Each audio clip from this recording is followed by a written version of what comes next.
Una vez más, gracias por asistir a una nueva sesión del Seminario COM. En esta ocasión tenemos una presentación sobre Big Data y Data Science, como lo llama el resto del mundo, menos nosotros que lo llamamos datos masivos y ciencias de los datos. Para ello contamos hoy con Juan Carlos Dueñas. Yo creo que le conocéis todos porque es el director del COM. En cualquier caso, para quien no le conozca, pues decir que es el director del COM y que es catedrático de Ingeniería Telemática en la Universidad Politécnica de Madrid, donde da clases en la Escuela de Ingenieros de Telecomunicación. Y en fin, yo creo que no requerimos más presentación ni prolegómenos. Si os parece, comenzamos. Juan Carlos, por favor, cuando te parezca bien. Muchas gracias, Juan Carlos. Ahora creo que se me escucha bien. Perfecto. Bueno, pues muchas gracias, Juan Carlos, y gracias a todos por estar aquí oyendo lo que voy a contar sobre Big Data y Data Science. De ahí no va a pasar. Que he tratado de traducir al castellano dentro de lo posible, aunque veréis que en lo que os voy a contar en este rato pues hay algunas tablas, algunas gráficas, algunos dibujos que están en inglés, pues porque lo que voy a contar no me lo he inventado yo. Absolutamente nada de lo que hay aquí me lo he inventado yo. Y como hay que ser agradecido a los gigantes sobre los cuales, encima de los cuales nos subimos, pues al final pondré una lista breve de documentos que he consultado para poder hacer esta presentación. Y tengo que decir que el tema que vamos a tratar pues es un tema de actualidad por una parte, sin duda alguna, pero por otro lado es un tema complejo de tratar por la gran dispersión que hay con respecto a las tecnologías. Acabo de comentarlo con Cristian, que efectivamente hay muchísimos sistemas que nos permiten tratar datos masivos, Big Data. También hay muchos enfoques y ahora mismo también hay muchas iniciativas de negocio o en las empresas que tratan de aplicar esto, de sacarle resultados a todas estas técnicas y tecnologías. Eso es un problema a la hora de contarlo, porque uno puede perderse en los detalles y entrar en la descripción de cada uno de los sistemas que hay o los tipos de sistema y puede no acabar en la hora aproximada que tenemos para esta charla. Así que he procurado huir de los detalles y también huir de la tecnología. Y he tratado de sacar, de extractar lo que puede ser útil oír hoy y que tal vez pueda ser útil oír hablar de lo mismo dentro de 6 meses y dentro de un año. En cualquier caso, y como es un mundo que corre mucho, pues vamos a ver cuáles son las fuentes principales de información que hay sobre el tema. Y evidentemente tenemos que empezar con la idea de Big Data, que pues todos hemos oído hablar de ella, con lo cual no tiene sentido que volvamos a definir qué es Big Data cuando algo se puede decir que sí que es Big Data o no es Big Data. Lo que queremos es caracterizar esos sistemas y sobre todo ver para qué valen, cómo podemos sacarles valor. He puesto esta transparencia solamente porque recordemos que las unidades de medida que se van a manejar van del gigabyte hacia arriba y fundamentalmente el terabyte y el petabyte, que ya es que lo peta, o sea que se sale de los límites del mundo mundial. No más que eso. También creo que es interesante que recordemos que mientras que en la primera acepción de Big Data o de datos masivos se habla del volumen, muchos datos, en la transparencia anterior, pues la idea ha ido evolucionando. Ha ido evolucionando primero hacia las 3 Vs, donde la primera V, obviamente, es el volumen de datos, lo que comentaba, que ya no hablamos de gigabytes, eso es muy poquito, hablamos de petabytes. Primera V, el volumen. Segunda V, la velocidad de generación. Se intenta que apliquemos nuestras capacidades de proceso no a unos datos que están en reposo, por decirlo así, sino datos que se van generando al vuelo y que se van generando con una determinada cadencia mucho más rápida de lo que estábamos acostumbrados hasta el momento, cadencias de tipo horario, diario, y ahora ya hablamos de minutos, segundos, milisegundos. Esa es la segunda V. La tercera V, claro, al haberlo traducido, pues no aparece claramente, pero es la que tiene que ver con la estructura de la información que vamos a manejar. Mientras que en el mundo tradicional estaríamos acostumbrados a manejar datos tabulares o datos que se pueden almacenar fácilmente en una base de datos relacional, esto es, datos que ya tienen una estructura marcada, un esquema, pues el mundo nos lleva a juntar o a recoger o a manejar datos que no tienen esa estructura. En el mejor de los casos van a ser flujos de datos que tienen algo parecido a una zona común, a una estructura común y luego variantes. Eso en el mejor de los casos. En el peor de los casos vamos a tener datos absolutamente desestructurados, como puede ser una conversación, un tweet de Twitter, ¿no? Ahí no hay estructura posible. Y es nuestra labor en las técnicas que vamos a explorar el ver cómo sacar información de ahí. También esa era la tercera V, la de variabilidad de los datos. Así que empezamos hablando de volumen, luego hablamos de 3 Vs, volumen, velocidad y variabilidad, y luego ya viene alguien que dice, y yo más, órdago, 5 Vs. Caramba, pero si ya con las 3 Vs parece que teníamos cubierto todos los problemas y todas las soluciones a los problemas. Bueno, pues las otras 2 Vs son las que tienen realmente interés en la aplicación de estas técnicas, al menos en el mundo de la empresa. Y las otras 2 Vs, no aparecen ahí, son en primer lugar la veracidad de los datos, que los datos que estoy manejando que sean realistas, que respondan a una realidad física, una realidad de mercado, una realidad virtual, pero que no se aparten de eso. Ya veremos que una gran parte de los esfuerzos que se hacen en los proyectos relacionados con los datos masivos o con la analítica de estos datos tiene que ver con limpiar los datos, eliminar los datos erróneos que desafortunadamente son muchos más de los que podríamos pensar en principio.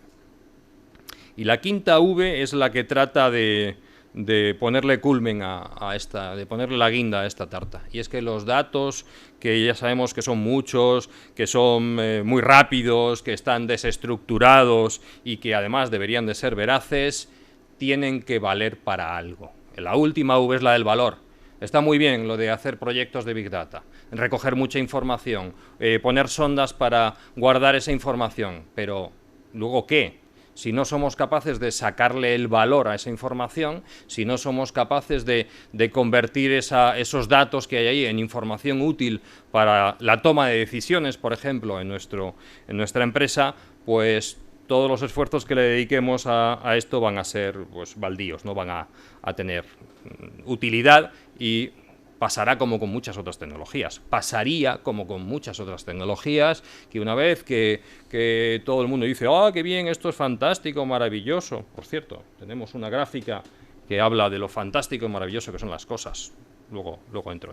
Lo que suele ocurrir con muchas tecnologías es que qué buena es, maravillosa, todo el mundo hace lo mismo, todos nos metemos en esa tecnología y pasan unos meses y decimos esto ya no me suena nuevo, esto ya no me gusta, y todos nos vamos de esa tecnología, y luego al cabo de un cierto tiempo hay alguien que dice, hombre, joder, pues no era ni tan buena ni tan mala, vale para lo que vale, ¿no? Bueno, pues esa idea es la que la consultora Gartner, que creo que conocemos todos, refleja en la curva del bombo, porque el hype curve es exactamente la curva del bombo.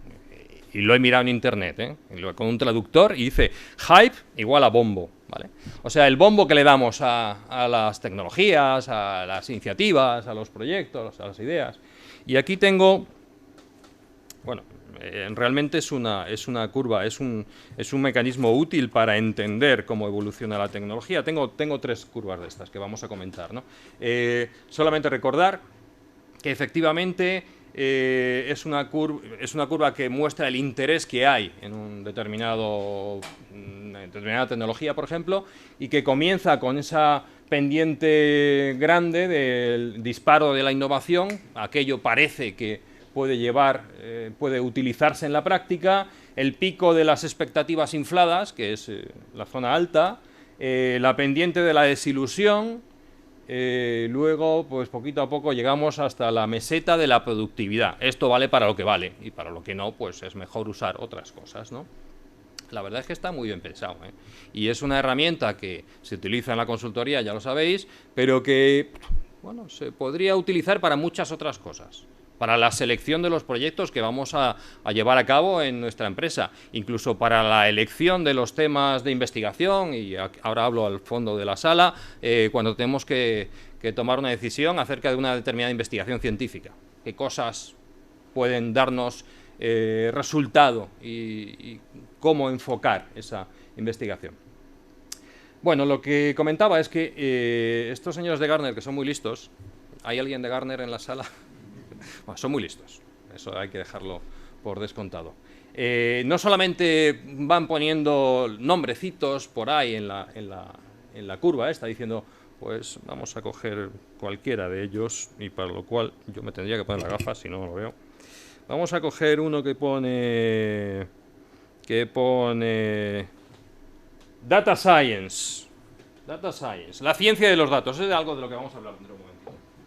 Fijaos que Data Science, pues se oye hablar mucho. Esta curva es del 2013, por cierto. Data Science, se oye hablar mucho de ello. Hay cierto interés.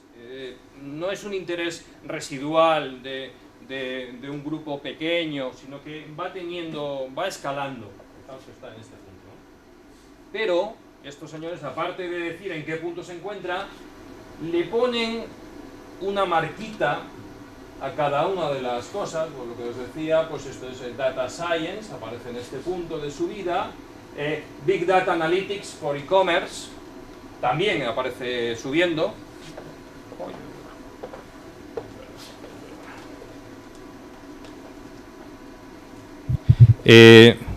Creo que ahora se me escucha un poco mejor. Data Science, Big Data Analytics for E-Commerce.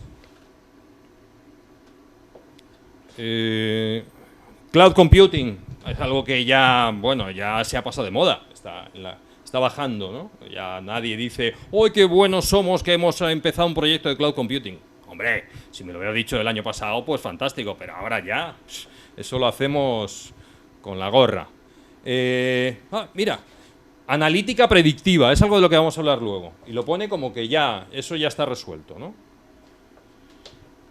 Otro tipo de analítica, Big Data Analytics for Customer Service.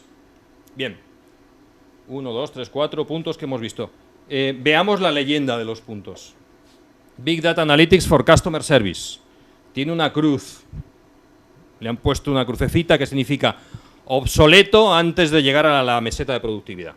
Como diciendo, esto no va a ningún sitio. Es lo que dice Gartner, ¿vale? Data Science. Triangulito amarillo. Más de 10 años. Más de 10 años. Uy, pues eso ya suena un poco raro.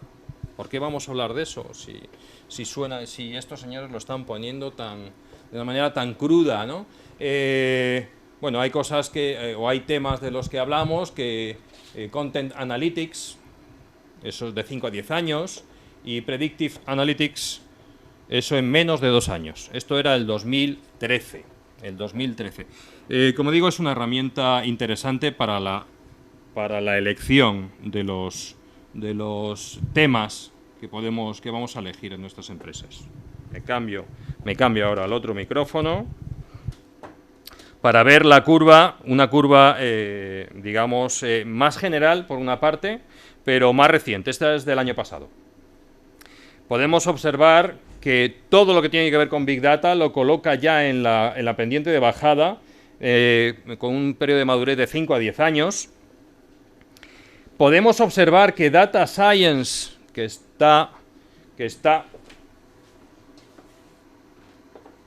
ha subido un poquito en la curva, y mejor aún, ha pasado del más de 10 años de 2 a 5 años para su madurez. O sea que las cosas han mejorado rápidamente. En el 2013 al 2014, en lo que tiene que ver con la ciencia de los datos, estos señores han dicho, oye, pues la situación, como digo, mucho mejor. Predictive Analytics, Predictive Analytics no está. Bueno, ya digo que esta es una curva generalista. Hay Prescriptive Analytics, que está justo debajo de Data Science, como otra técnica analítica a la que todavía le ven un futuro más lejano, pero que se va acercando. Cloud Computing ha bajado un poquito más. Bueno, pues más o menos aquí encontramos varias tecnologías del uso, ¿no? Volvemos un momento a la curva anterior, y ya es lo último que vamos a decir de estas curvas por ahora, y es que de los términos que nosotros estamos viendo hoy, que son los de Big Data, pero Big Data ya se ve que es, digamos, un conjunto de tecnologías más o menos maduras. La analítica sobre Big Data y la ciencia de los datos, esta sería la foto que tenemos más concreta por parte de Gartner. El Data Science, la ciencia de los datos, no se aclaran sobre si es algo que va a estar maduro dentro de 5 años o dentro de 10 años. Sobre Big Data Analytics for Customer Service, que eso ya es una técnica muy concreta de analítica en un dominio concreto y usando un volumen masivo de datos, eso lo dan por muerto. Y la analítica predictiva, que aparece adelante del todo, eso lo dan por válido. O sea, es algo que ya a día de hoy tiene sentido hacer. Bueno, pues hemos aprendido mucho de Gartner. Seguimos aprendiendo porque este gráfico también es de otra de las presentaciones que hacen Gartner. Aquí estamos hablando de aplicaciones de la analítica avanzada. La analítica avanzada no es ni más ni menos que tomar todos esos datos que tenemos, que hemos obtenido y capturado y guardado con Big Data, y tratar de extraer conocimiento a partir de ellos. Esa sería una definición muy rápida, muy sintética, ¿no? Y aquí lo que estamos viendo es cómo, si somos capaces de extraer información de todos esos datos masivos, vamos a ser capaces también de mejorar en nuestros negocios, ¿no? Y se divide por varios dominios de negocio, varios dominios económicos, quizá en los que más interés podemos tener aquí ahora son los servicios financieros, y se habla de que ya hoy en día se están aplicando las técnicas de analítica avanzada en el ámbito de las finanzas, pues para el algorithmic trading, el intercambio de valores mediante algorítmica. Los casos estos de high frequency trading, pues ya los conocéis y son algo que es de uso convencional, parece, y que bueno, que ha salido en la prensa varias veces porque han tumbado Wall Street, porque han tenido que llegar los reguladores y decir, oye, los robots que ponéis aquí, algunos funcionan bien y otros funcionan muy mal y nos pueden echar abajo la economía. Otros puntos en los que hay un consenso generalizado es en el uso de las aplicaciones de la analítica avanzada sobre datos masivos para la detección de fraude y mejora del portfolio de productos y análisis de riesgos. Un poquito más de detalle sobre esto. Bueno, según alguna otra, en este caso es otra consultora, cuando hablamos de cómo podemos en el mundo financiero, en la banca, mejorar nuestros sistemas o nuestro negocio en base a las capacidades que nos da la analítica avanzada sobre datos masivos, pues se habla de estos 3 puntos fundamentales que vemos a la derecha. En primer lugar, mejora de la interacción con los clientes, porque somos capaces de capturar más clientes. Lo de capturar a los clientes parece que va por la selva con una... Bueno, no, se trata de atraer a más clientes. También se trata de mejorar el beneficio por cada uno de los clientes, mejorar nuestros productos y también pues reducir los elementos negativos, la pérdida de clientes, reducirla y reducir los costes de interacción con los clientes. Al fin y al cabo, lo que podemos hacer con la información, con esa información masiva que se supone que hemos guardado, lo que podemos hacer al analizarla es ver cómo se comportan nuestros clientes, qué cosas les gustan y qué cosas no les gustan. Los grupos de clientes que tenemos, o sea, tratar de identificar grupos de clientes clusterizar, o sea, clasificarlos, y entonces cuando viene un cliente nuevo tratar de asociarlo a un clúster, a un grupo, diciendo, pues a ti te va a gustar el fútbol y los toros y el, yo qué sé, y el rock and roll, ¿no? Porque hay más usuarios que tienen esos gustos. Estas son técnicas que se conocen, que en el mundo del comercio electrónico se vienen utilizando ya un cierto tiempo y con mucho éxito. Otro punto quizá más específico de la banca, en donde, bueno, pues las técnicas que se van desarrollando tienen un ámbito de aplicación mucho más directo y, por tanto, hay poca información sobre esas técnicas, tiene que ver con la detección de fraude y la regulación. Según se nos cuenta, las técnicas que estamos comentando son útiles, por ejemplo, para la detección de fraude con las tarjetas de crédito, y eso es algo que ya está en el mundo y que se viene utilizando y que en vuestra casa se viene utilizando desde hace tiempo. La detección del comportamiento criminal, esto es medidas antiblanqueo de dinero. La conformidad con la regulación. Y en última posición, pero no por ello menos importante, la detección o la prevención de los ciberataques. Nosotros, en uno de los proyectos, y algo comentaremos más adelante, hemos trabajado con Produbank en analizar el comportamiento de su sistema de red y bueno, pues esto de la detección de los ataques pues va en esa línea, en cierto modo va en esa línea. Y por último, lo que tiene que ver con el manejo más eficiente y de menor coste de los datos que ya tenemos. Se supone que con las tecnologías de analítica sobre datos masivos vamos a poder reducir los costes de gestionar los datos que ya tenemos, los costes de hacer análisis sobre volúmenes muy grandes de datos, vamos a descubrir nuevos datos y vamos, muy importante porque es una de las Vs que ya comentamos al principio, y vamos a poder manejar fuentes variables o diferentes fuentes de datos, que ahora mismo es uno de los problemas que hay dentro del banco, el poder manejar datos de diferentes fuentes, todas ellas estructuradas, y más aún de fuentes no estructuradas. Y aquí podemos comentar que la plataforma Banksphere, pues efectivamente genera mucha información del funcionamiento, y alguna de esa información es información de negocio, y no toda esa información está estructurada con un esquema relacional. Hay una parte muy importante que parece que no lo está.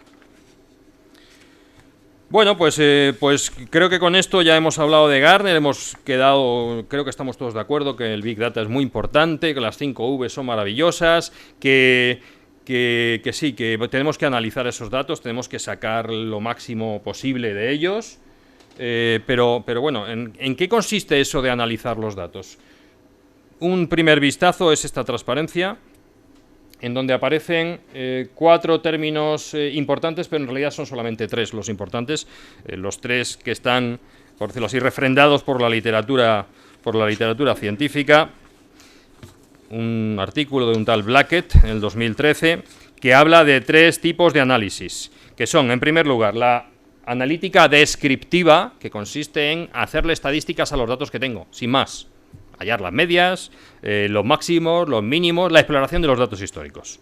Eso es algo que ya se viene haciendo desde hace muchos años, que se hace perfectamente, y hay muchísimas herramientas que lo resuelven, sobre bancos de datos relacionales. Y eso se da por supuesto que incluso cuando tenemos un volumen muy grande de datos somos capaces de hacerlo. De hecho, la mayor parte de los frameworks de datos masivos tipo Hadoop, pues lo que nos traen ya hecho de fábrica prácticamente es esa analítica descriptiva. El siguiente punto que menciona Blackett en su artículo tiene que ver con la analítica predictiva, y eso es algo que todavía no está resuelto, ¿no? Estamos ahora, o se está ahora mismo en el momento de resolver ese problema. La analítica predictiva tiene que ver con sacar la bola de cristal y hablar sobre el futuro. Ya se sabe que es mucho más fácil predecir el pasado que el futuro, ¿no? Pero es que predecir el pasado es la analítica descriptiva y predecir el futuro es la analítica predictiva. Aquí entra en juego un gran conjunto de técnicas matemáticas, estadísticas, por las cuales lo que vamos a hacer es identificar las tendencias, previsiones, obtener modelos matemáticos de algo que estamos estudiando, por ejemplo, el comportamiento de un usuario, para, con la información que tenemos histórica de lo que ha hecho hasta ahora, ser capaces de más o menos decir lo que va a hacer en el futuro. Como digo, este es el punto en el que ahora hay un mayor desarrollo de investigación, la aplicación de la analítica predictiva. Y luego viene, de cara a la toma de decisiones de alto nivel, la analítica prescriptiva, que es cómo podemos cambiar la realidad o qué tenemos que hacer para que las cosas vayan en el futuro como nosotros queremos que vayan. Se basa en la analítica predictiva, tenemos una serie de modelos matemáticos que describen el comportamiento de un mercado, de un usuario, de un sistema, y somos capaces sobre ese modelo matemático de hacer simulaciones, de plantear escenarios y ver ante las hipótesis de cada uno de esos escenarios qué ocurriría en el futuro. Bueno, pues esto es lo que vamos a... aquí está el valor, la V está en esto, en aplicando estas técnicas, saber qué va a ocurrir en el futuro y, más aún, pues ver cómo cambiar el futuro. Bueno, la palabra matemática ha salido ya hace un momento y es una buena introducción para hablar de este concepto de la ciencia de los datos. Ya sabéis que cuando algo quiere ganar respetabilidad, pues se pone delante la palabra ingeniería financiera, o la palabra ciencia de los datos. Bueno, ¿la ciencia de los datos existe? Sí existe. Se viene haciendo hace muchísimos años, ¿vale? Lo que ocurre es que ahora, con la gran cantidad de datos que tenemos a nuestra disposición y la intención que tenemos de sacar valor de esos datos, pues se vuelve a examinar esta disciplina bajo una luz un poco distinta. La definición que viene en la Biblia Wikipedia dice así: ciencia de los datos es la disciplina que tiene que ver con la extracción de conocimiento a partir de los datos. Perfecto. Hasta ese momento no tenemos nada que decir. Si ponemos el microscopio un poquito más cerca de ese ser de la ciencia de los datos, nos vamos a encontrar, según dicen algunos otros autores, por ejemplo Steven Geringer, Raleigh, que es de donde se ha sacado este dibujito, que es la confluencia, o que está compuesta por Computer Science, por la informática, las TIC de toda la vida, las matemáticas y estadística, y lo que pone Subject Matter Expertise, digamos, el dominio de aplicación concreto. En este caso sería la banca, sin ir más lejos, ¿vale? O las infraestructuras TIC, ¿vale? Nos dice también este señor que hay zonas de interés especial dentro del mundo del Data Science. A la confluencia entre Computer Science y Math Statistics, o sea, entre matemáticas y programación o informática, vamos a llamarlo así, ahí aparece un término que vamos a definir justo después, pero que es interesante por sí mismo, y es el aprendizaje automático, Machine Learning. La idea es que vamos a poder crear esos modelos matemáticos que ellos solitos predicen el comportamiento de un fenómeno físico o virtual. También aparece ahí una cosa que yo creo que cuando me lo enseñó mi colaborador, este dibujo, me dijo, sí, esto es una broma, ¿vale? Así que ahora cuando señale la broma nos reímos todos y así queda como si estuviéramos en la televisión. Unicornio, ¿qué es eso del unicornio? Pues aparte del caballo mítico, es que no existe, ¿vale? Y lo que viene a decir esto es que es muy difícil encontrar a alguien que sepa matemáticas y estadística. También es muy difícil encontrar a alguien que sepa informática, programación, etcétera. También es muy difícil encontrar a alguien que sepa de banca. Bueno, no es tan difícil, estoy seguro de que muchos de los que estáis aquí sabéis mucho de banca. Más que yo, seguro. Ahora, lo que es difícil es encontrar gente que esté en las zonas de solapamiento. Y en particular, encontrar el unicornio es una labor mítica. Ya podemos tirarnos los 5 o 10 años que decía Gartner, o más, que no va a ocurrir. No va a ocurrir. Y precisamente ahí está el talón de Aquiles de todo este andamiaje que estamos hablando. Y es que nos hace falta gente que sepa de las tres cosas y que no la vamos a encontrar. Bueno, la solución es obvia. Vamos a juntar a gente que sepa de cosas distintas y los ponemos a trabajar, ¿no? Parece razonable y sensato, puesto que no hay nadie que él solo o ella sola en su cabeza tenga las tres cajitas, las tres disciplinas. Perfecto. Nos quedamos con esa idea. Los proyectos de ciencia de los datos no son proyectos estilo garaje, de estos de, ay, un tío se metió una tarde en su garaje y parió el algoritmo de no sé qué, el PageRank. Bueno, pues sí, es que los creadores de Google pues eran unos tíos muy especiales, ¿no? Que a lo mejor confluían esos tres factores. Pero lo normal es que no tengamos una sola persona que lo conozca, con lo cual hace falta formar equipos. Nos quedamos con esa idea porque voy a volver luego sobre ella. Por ahora solamente hacer una pequeña digresión para decir lo importante que son las técnicas de Machine Learning, porque las técnicas de Machine Learning son la base de la analítica predictiva. La analítica predictiva que decíamos antes, que nos va a permitir conocer cómo se van a comportar nuestros usuarios, nuestro sistema, nuestro banco en el futuro, se basa en modelos matemáticos. Y el aprendizaje automático trata de crear automáticamente esos modelos matemáticos. De forma que no vamos a hacer un programa con las instrucciones diciendo, si pasa esto, hacer lo otro, si ocurre esto, esto y esto, pasará lo que sea. No. Se trata de un modelo matemático autónomo. Por sí solo, ese modelo nos va a decir, oye, cuidado que, por ejemplo, dentro de 5 minutos se le va a caer una CPU, ¿vale? Eso es algo del ejemplo del que hablaremos más adelante. La idea es que esos modelos matemáticos permiten clasificar o predecir valores o elementos de información. Y, muy importante, para crear estos modelos matemáticos ya necesitamos datos. O sea, los vamos a crear mediante el entrenamiento, aprendizaje supervisado. Le vamos a dar mucha información, en la mayor parte de los casos, aprendizaje supervisado, como digo. En la mayor parte de los casos les damos un gran volumen de datos, esperamos pacientemente que, como si fuera un chico de los que les damos clase, los universitarios, pacientemente se lo estudie, lo asiente y al final tenga ese modelo y luego podemos hacer esas predicciones. Modelos hay de toda la complejidad que queramos, desde los facilitos, regresión lineal, hasta los súper dificilísimos, que nada más que el nombre asusta. Máquina de vector soporte. Y yo me imagino una máquina pues casi de vapor, no sé por qué, pero me viene el vector soporte echando humo y entonces se mueve el vector, que no sé, una cosa muy rara. A los que estamos aquí, o los que estáis aquí, que sabéis más de matemáticas, pues esto os va a parecer una chorrada, muy fácil, pero no lo es tanto. Así que ya hemos dicho que el valor está aquí, en los procesos, en el aprendizaje automático, en la construcción de esos modelos matemáticos. También hemos dicho que es muy difícil que encontremos un matemático que además programe bien y que además sepa mucho de banca. Se nos está poniendo complicado el tema. Bueno, ¿cómo resolvemos el problema a la práctica? Ya hemos dicho que si no hay una persona que lo sabe todo, ponemos a varias personas que saben cada uno un poquito.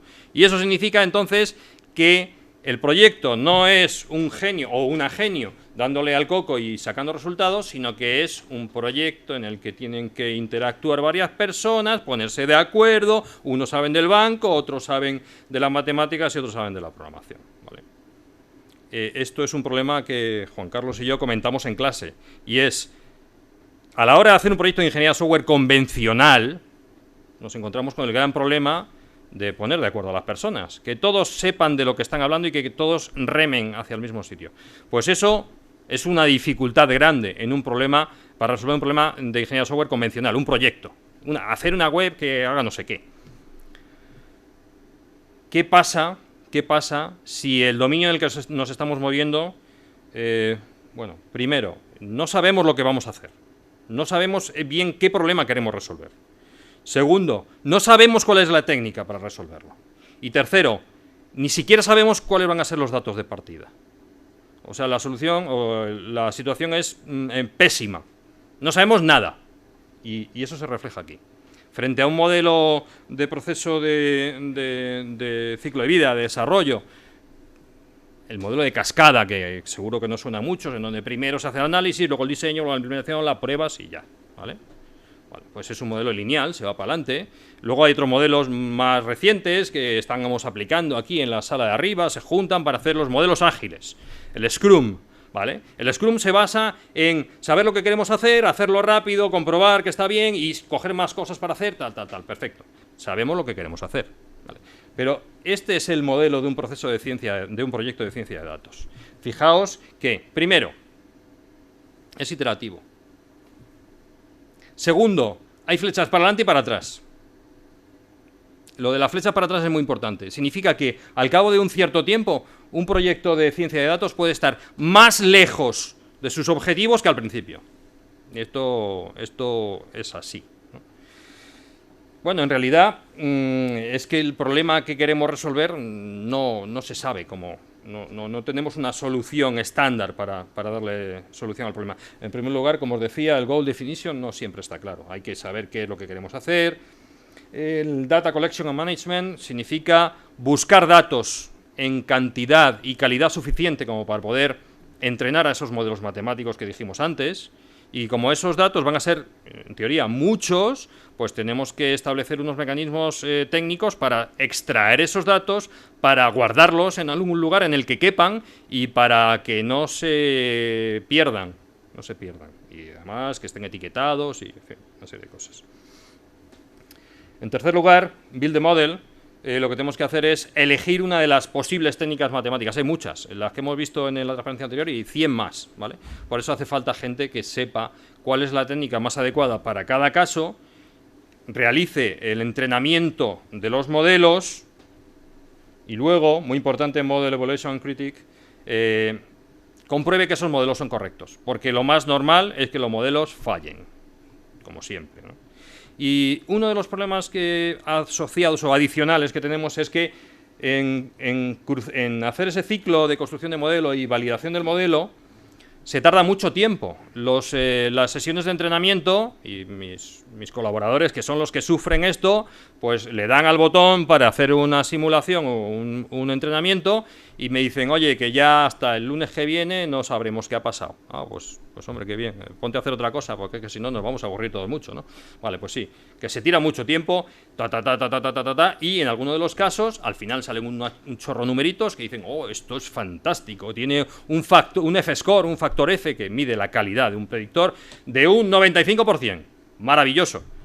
También ocurre que después de 3 o 4 días, aquello sale, pues, ¿qué te digo? Un 3%.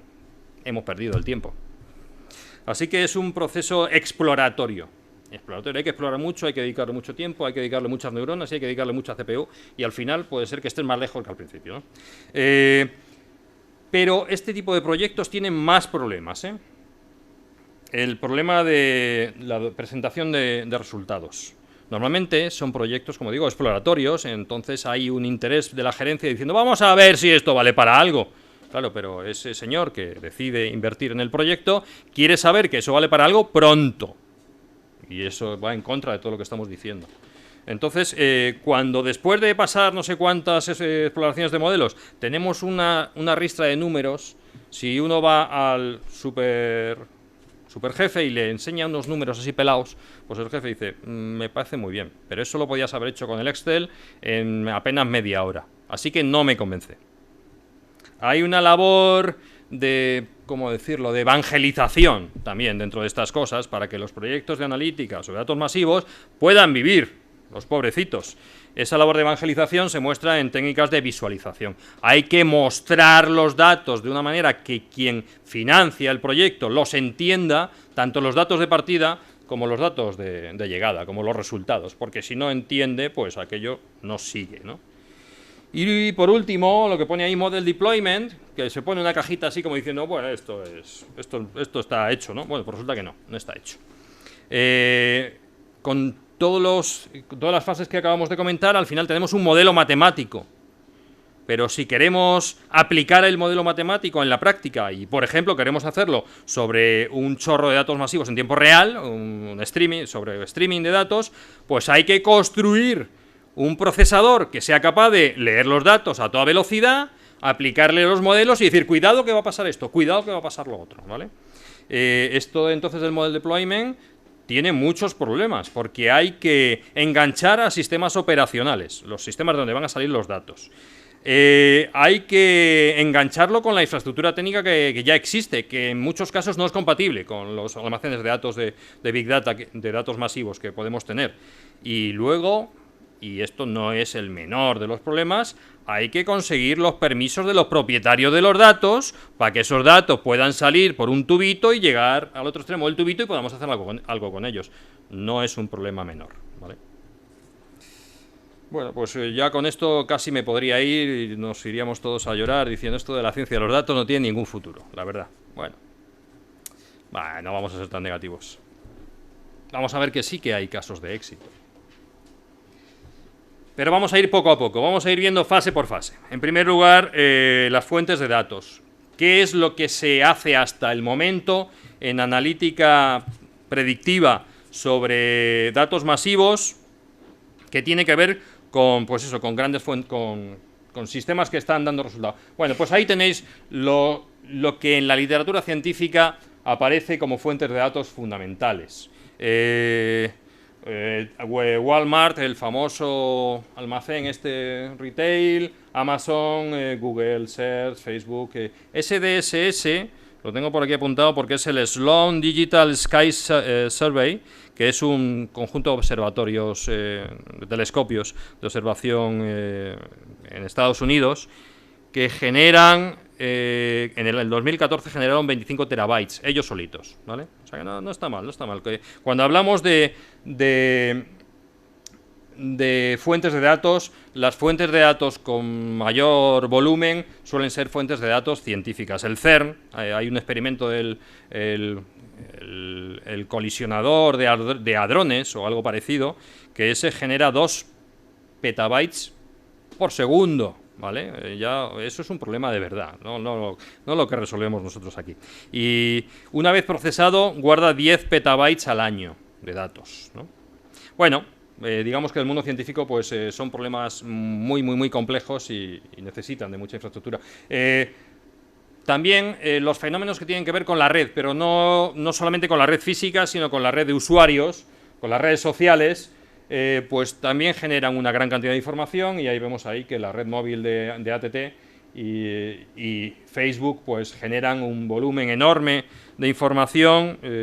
Por algún sitio, Twitter, por ejemplo, tiene 32 millardos de búsquedas al mes, que eso, pues efectivamente, ya no solamente es la información sobre la que estamos buscando, sino las búsquedas en sí, ¿no? Tratar de resolverlas de la mejor manera posible. Bueno, ahí tenéis una caracterización de estas fuentes de datos, del ámbito de aplicación. Internet of Things parece ser que va a ser, que en el futuro cercano va a ser la mayor fuente de información, la mayor fuente de datos a la que le vamos a poder aplicar todo esto, aunque, bueno, eso todavía está por ver. Y solamente comentar que hay una diferencia sustancial cuando procesamos datos en vivo, streams de datos, que cuando manejamos datos en batch, datos en reposo, que es lo que sabemos hacer de siempre, ¿no? Bueno, los tiempos de respuesta, etcétera. Así que la identificación de las fuentes de datos ya es un problema en sí, como estábamos diciendo, pero hay más problemas, no se acaban ahí. La adquisición de los datos y su almacenamiento pues plantean retos serios. En primer lugar, la recolección de los datos. Hay 3 técnicas básicas de recolección de datos, que vienen a ser uso de ficheros de trazas, los que genera cualquier ordenador, navegación o crawler, recogida de páginas web o de información sobre páginas web en Internet, y la información que viene normalmente en vivo de sensores. En lo de Internet of Things va bastante asociado a la cuestión de la sensorización, ¿no? En la mayor parte de los casos la información que nos va a llegar no es estructurada, o en prácticamente ningún caso la información es estructurada. Sí que en algunos casos, en el caso de los ficheros de log y el web crawler, ahí la información tiene una cierta estructura, variable, pero cierta estructura o una parte común de información, ¿no? Para los que venimos del ámbito de la telecomunicación, pues decir que esto plantea serios retos en cuanto a la red de acceso. en cómo recogemos la información a partir de sus fuentes, la agregamos y la llevamos a otra zona de la red, que sería el núcleo de red de IP, o finalmente somos capaces de llevar todo eso a un centro de proceso de datos. En el escenario en el que nos movemos por aquí, el centro de proceso de datos y la transmisión son labores que competen a Produban, así que bueno, sabemos que estamos en buenas manos. Por último del principio, porque todavía no hemos empezado a generar los modelos, tenemos todo el preprocesado de datos, la integración de datos de diferentes fuentes, que en el mundo tradicional se hacía mediante técnicas de extracción, transformación y carga, pero que cuando estamos en un entorno en el que hay datos en tiempo real no puede ser así. El limpiado de los datos, que es de manera casi sorpresiva, es donde más tiempo se utiliza en este tipo de proyectos, quitando la generación de los modelos matemáticos. Hay que identificar los datos incompletos, inexactos o no razonables y o limpiarlos, o quitarlos, o por lo menos arreglarlos. Y eso es una labor altamente manual. Ahí hay personas mirando los datos y cambiándolos. Hay algunas técnicas que nos ayudan, pero no están demasiado avanzadas. Y uno dice, pero bueno, ¿cómo es posible si los datos que vienen de un sensor o de un fichero de log o de la web, ¿cómo van a traer errores? Si eso no falla nunca. Bueno, no falla nunca a ratos, ¿no? El software sabemos que no es fiable, puede tener errores y entonces el log que genera no está bien. La adaptación que tenemos por ejemplo, de los terminales o de los sensores puede no ser correcta, y también la configuración del sistema. Es muy sencillo encontrarse con un fichero de log en donde la codificación es de su padre y de su madre, y entonces no podemos leer los nombres bien que aparecen ahí porque aparecen en chino y en hindú, ¿vale? Pues eso también hay que arreglarlo. Y por último, hay que eliminar la redundancia. ¿Por qué? Porque estamos manejando una cantidad tan enorme de datos que seguramente muchos de esos datos no van a ser más que ceros, numeritos que no nos valen para mucho, ¿no? Bien, hay varias técnicas para esta eliminación de redundancia o reducción de la redundancia. Las voy a mencionar, y voy a mencionar una que se está utilizando en un proyecto del COM, que se está haciendo también con Produban, que es la técnica de deduplicación. Cuando tenemos mucha información que se va moviendo, si hay una parte de la información que ya la hemos movido, no la repetimos, ¿vale? Tenemos unos diccionarios que van, por decirlo así, guardando todos los ítems de información que van pasando, y cuando viene un ítem que ya está en el diccionario dices, oye, esto no vamos a andar manejándolo otra vez, si esto ya sabemos cómo hacerlo, ¿vale? Esa técnica que permite reducir el tráfico en las redes de área extendida se llama deduplicación. Hay otras técnicas como la detección de la redundancia, la compresión de los datos y técnicas de otro orden, como por ejemplo, que hemos utilizado en otros proyectos, como la extracción de características significativas de los datos. Si ya sabes lo que quieres buscar, te quedas con la información que tiene que ver con eso y además la descartas. Bueno, pues ya hemos sido capaces de sacar los datos y ahora nos toca almacenar los datos. Uf, terrible mundo. Aquí entramos en lo que comentaba al principio con Cristian. Bases de datos no SQL o sistemas de ficheros Big Data hay, pues lo mismo hay 300.000 millones, ¿vale? Como es todo número muy grande, pues mucho. Aquí hay una clasificación de las muchas que pueda haber, que habla de varios tipos de bases de datos no SQL. En resumen diremos, una base de datos no SQL, primero, no tiene un lenguaje de consultas SQL, por eso es no SQL, y segundo, no tiene implementado nativamente un mecanismo de join, de juntar tablas, ¿vale? Y en la mayor parte de los casos es que no tiene esqueleto en las tablas, así que te tienes que buscar la vida. Algunos modelos de base de datos no SQL, que esperamos que dentro de unos cuantos días algún compañero aquí mismo nos explique con más detalle, son las bases de datos clave-valor, en donde solo guardan dos elementos de información por ítem, la clave y el valor puede ser lo que nos dé la gana. Las bases de datos columnares, las bases de datos de documentos, y la de Row pues está puesta porque venía en el artículo que estoy utilizando como referencia. Hay otras bases de datos que no aparecen aquí, que son las bases de datos de grafos, que también se utilizan para datos casi masivos, ¿no? Solamente decir que de las que más se oye hablar hoy en día en las bases de datos columnares, pues podría ser HBase o Cassandra, y en las bases de datos documentales pues sería MongoDB. No me extiendo más sobre ello. También quiero decir, y también lo quiero contar solo por encima, que a la hora de programar en un lenguaje de programación como puede ser Java, Scala, Python, estos sistemas, esta analítica sobre datos masivos, tenemos varias máquinas de programación, varias máquinas virtuales de programación, y cada una tiene una adaptación concreta. Aquí tenemos 6 ejemplos, pero que en realidad responden a 3 tipos. El tipo convencional de programación distribuida, en donde tenemos unos trabajos caracterizados y que colocamos en orden, sin ir más lejos, el MapReduce, que es el modelo de programación que más éxito ha tenido, por lo menos en el hype hasta ahora, consiste en que tenemos unos trabajos que hacen la operación de mapear. Les llega información y ellos se quedan con un cierto elemento de información. Por ejemplo, sobre unos documentos cuentan el número de veces que aparece una determinada palabra, ¿vale? Y tenemos varios elementos map, que cada uno de ellos, con el flujo de información que le va llegando, va haciendo esa operación.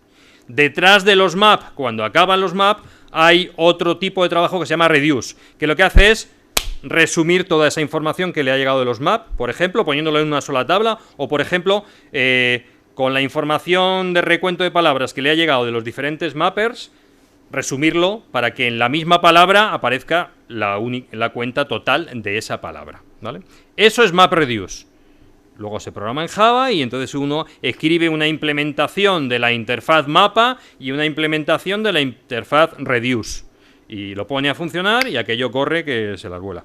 Otro tipo de modelo de programación es el de Pregel y GraphLab, que tienen que ver con grafos. Se utilizan para manejar información de grafos, pero que pueden ser grafos, por ejemplo, y tenemos aquí a una persona que ha trabajado exactamente en eso, grafos que modelan el movimiento, por decirlo así, de corto alcance de la sangre en el corazón. Si por cada movimiento, por cada latido, generamos unos grafos y somos capaces de juntarlos con los grafos del siguiente instante de muestreo en el tag del corazón, pues al final tenemos una estructura de grafos compleja, masiva, porque se mueve mucha información, y que programamos también con una serie de elementos de programación que podemos organizar de una manera un poco más flexible que en el caso de MapReduce. No tenemos solamente mappers y reduces, sino que tenemos diferentes tipos de nodos de proceso que hacen la operación a diferentes intervalos y con diferentes funciones. Y luego tenemos, por último, los modelos de streaming, Storm, S4, que lo que hacen es ir recogiendo datos lo más rápidamente posible, ir procesándolos al vuelo y generando resultados que luego se pueden enchufar a otros elementos de programación. Bueno, un dibujito por mostrar un dibujito de tecnología. Este es una pila de elementos de código abierto alrededor de Hadoop, en donde tenemos diferentes frameworks que hacen diferentes funciones. HBase y HDFS sería para almacenamiento, uno es un sistema de ficheros y otro una base de datos columnar. Luego tenemos el MapReduce, que es el procesador, por decirlo así, junto con Zookeeper. Tenemos unas herramientas de gestión que sería Ambari, la que está por arriba, herramientas de adquisición de datos, Scoop y Flume, y luego la pila que hay encima de Jar MapReduce versión 2, que son las que nos permiten hacer procesos. En concreto, veréis que Mahout permite hacer Machine Learning, o sea, estas técnicas analíticas avanzadas, y que R-Connectors nos permiten enganchar estos datos que estamos manejando aquí con unos procesadores de datos escritos en el lenguaje R, un lenguaje de scripting, que es uno de los que más se utilizan para hacer para diseñar la analítica avanzada y para entrenar a los modelos. Bien, pues pongo esta transparencia y luego ya después vamos a poner algo con música, por aquello de la hora, que ya es una hora un poco avanzada, ¿no? Esto es un resumen de las técnicas de analítica avanzada que se han aplicado y que están descritas en la literatura científica con respecto a diferentes dominios de actividad y con diferentes tipos de datos de entrada.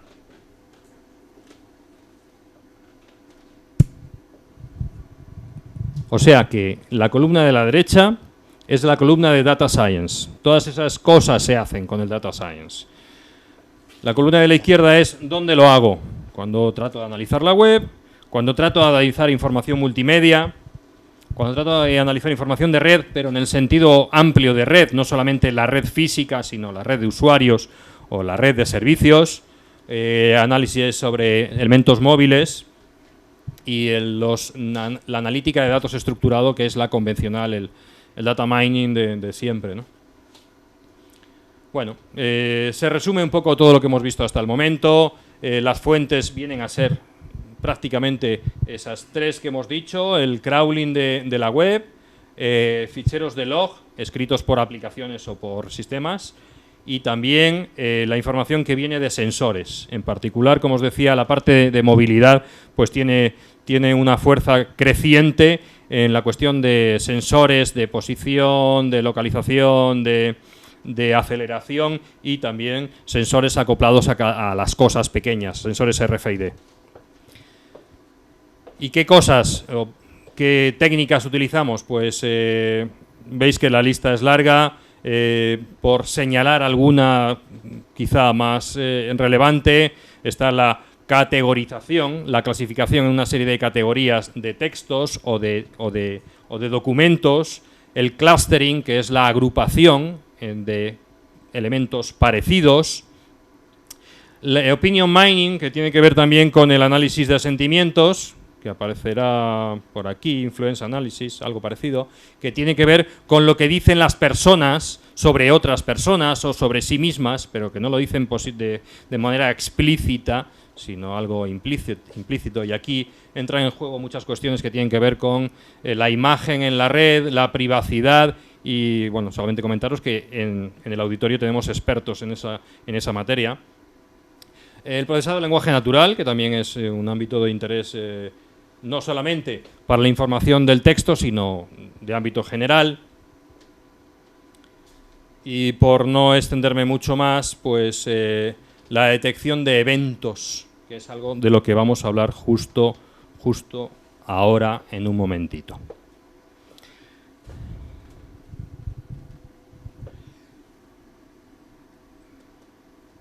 De lo que vamos a hablar ahora en un momentito es de un proyecto que hemos hecho en el COM. Lo estamos haciendo todavía.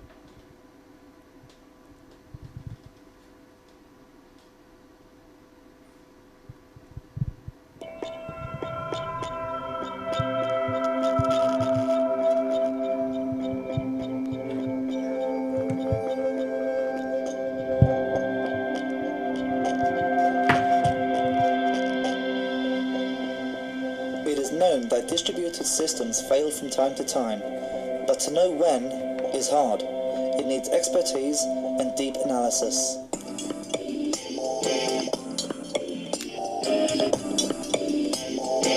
The solution we propose is called online failure prediction, a technique that allows us to predict failures by analyzing the data we have. So instead of having your system offline until you detect and fix the error, you can fix it even before it happens, while keeping your system online or minimizing the time it stays down. We do so by eliminating the failure detection time. This means lower operational cost, money saving, and satisfied users. The problem we face is that current prediction model solutions are neither open source nor really accurate. So here at the L3P3 project, our task is to create open and precise failure prediction models. To do so, we work along Produban, which guides and provides us with the data we need to create our models. Furthermore, the models we create are deployed on their data centers, where they alert of failures in real time.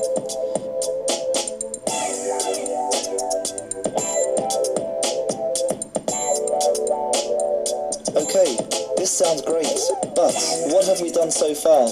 First of all, we deployed a web dashboard that allows us to explore data to create our models. And we've designed our first pack of prediction models. Based on logistic regression, we predict future events in a 30-minute window based on previous events on the system with up to a 75% accuracy. And about the things we want to do in the future. First of all, we will add a big data spin to the project with two main ideas: machine learning as a service and the addition of the large-scale prediction platform to improve our models. Furthermore, we are adding node awareness and resource profiling to these models and creating new visualizations for our data. For more information, please visit www.centeropenmiddleware.com.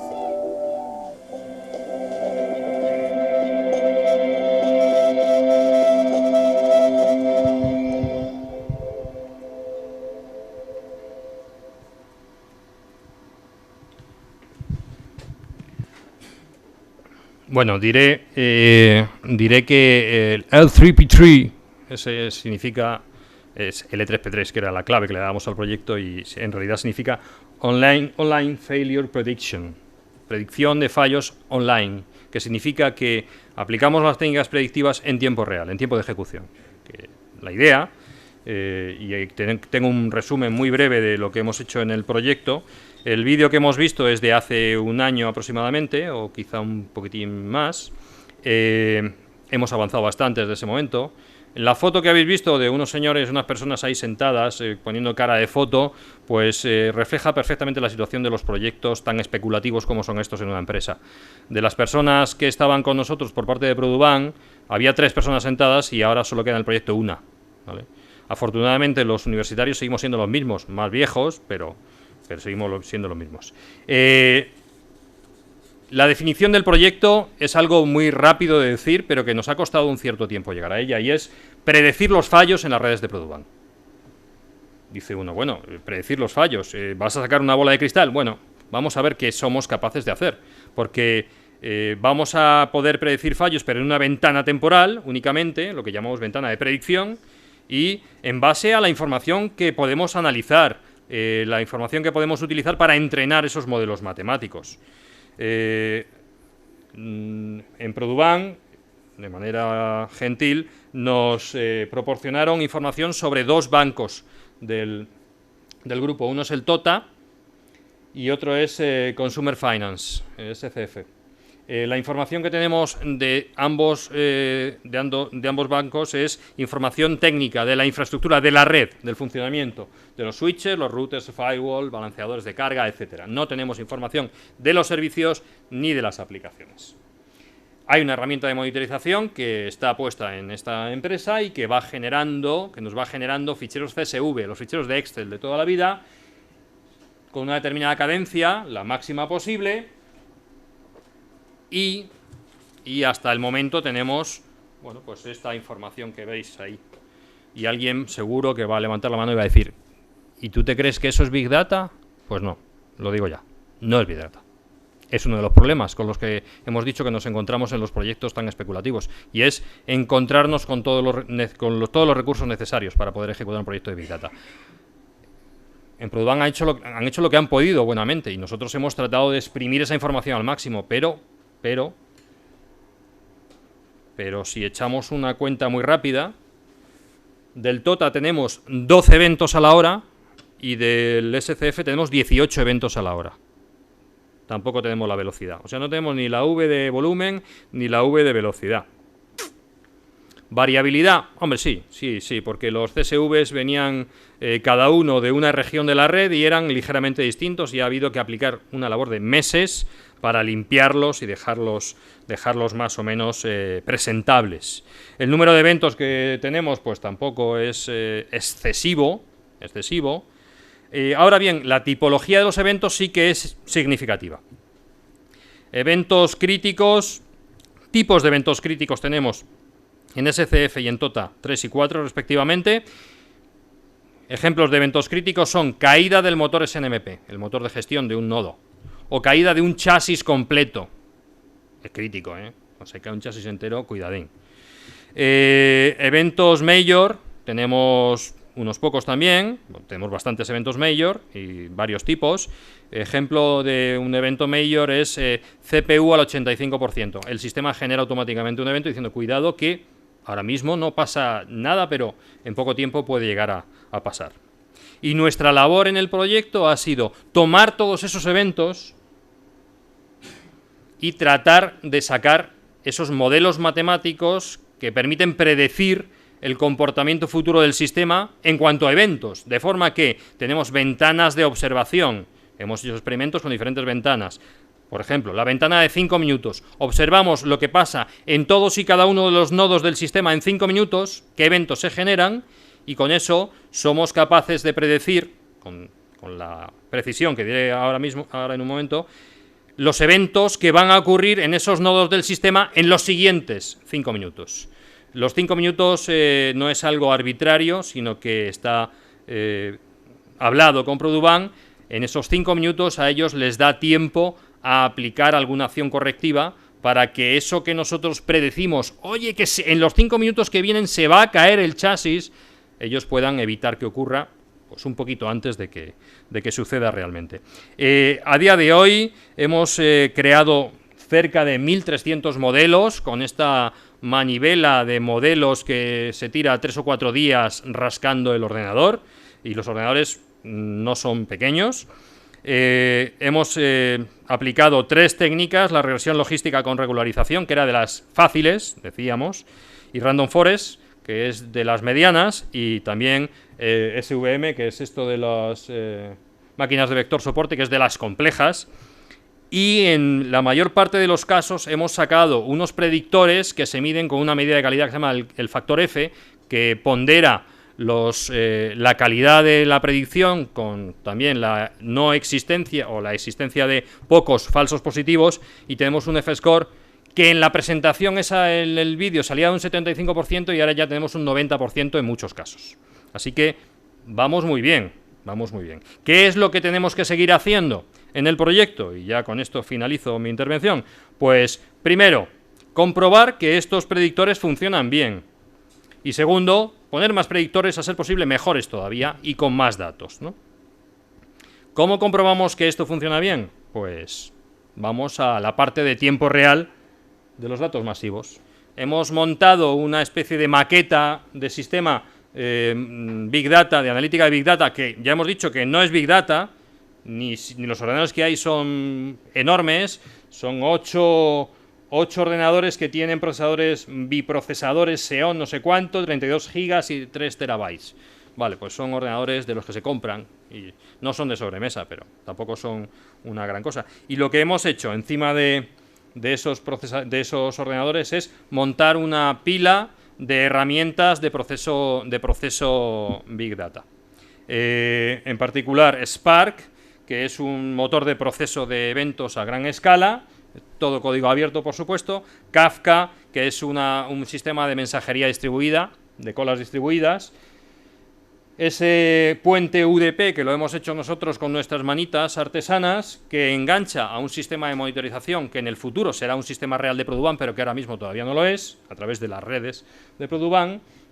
Y encima de Spark hemos puesto las implementaciones en Java del Spark. Spark se programa en Java, en Scala, en Python y en varios lenguajes más. Nosotros hemos elegido Java. La implementación encima de Spark de esos algoritmos de detección o de predicción de eventos, de esos 1.300 modelos que tenemos. Por dar un solo dato, ahora estamos intentando poner al máximo este sistema y en las medidas que estamos haciendo estos días nos encontramos con que somos capaces de manejar 25.000 predicciones por segundo y por procesador. Así que bueno, pues esto para los datos que estamos usando de Produbank es más que suficiente y bueno, pues por ahora estamos satisfechos, sobre todo de que hayamos llegado al final de esta presentación y estemos todos despiertos y enteros. Para quien tenga interés en estas cosas, hay que decir que las fuentes de información que hay en Internet y de consultoras, a pesar de ser útiles, en particular Gartner, están muy sesgadas. Eso es obvio. Así que la mejor forma que tenemos por lo menos los académicos de ir a la información real es consultar la literatura científica. El primer documento es el de Cubo Access y habla de eso, Toward Scalable Systems for Big Data Analytics, y es un tutorial muy completo en el que pueden encontrar la información que yo les he contado y mucha más información. Muchas gracias.